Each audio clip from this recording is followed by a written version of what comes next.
इसवी सन 6व्या शतकाच्या काळामध्ये या भागामध्ये वाकटक आणि चालुक्यांचे राज्य होते। या ठिकाणी आपण हे शिल्प बघतो हे एका राजाचं आहे। बाजूला दुसरं शिल्प जर बघितलं, या ठिकाणी राणीचं शिल्प कोरण्यात आलेलं आहे। राणीच्या मांडीवरती आपल्याला बाळ दिसत आहे। या बाळाच्या डोक्यावरती आपल्याला औष्णिक दिसत आहे।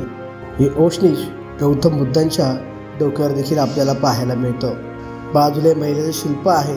ही महिला सेविका आहे।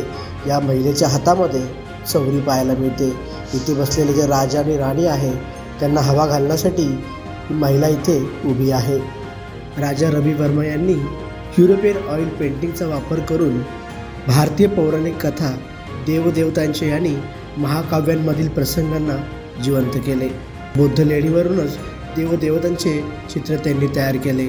आज आपण लक्ष्मी, सरस्वती, शंकर, पार्वती याचे चित्र बघत आहोत आणि श्रीकृष्णाचे जे रूपे पाहत आहोत। असे बरेचसे चित्र बौद्ध लेणीवरून चित्र काढलेले आहेत।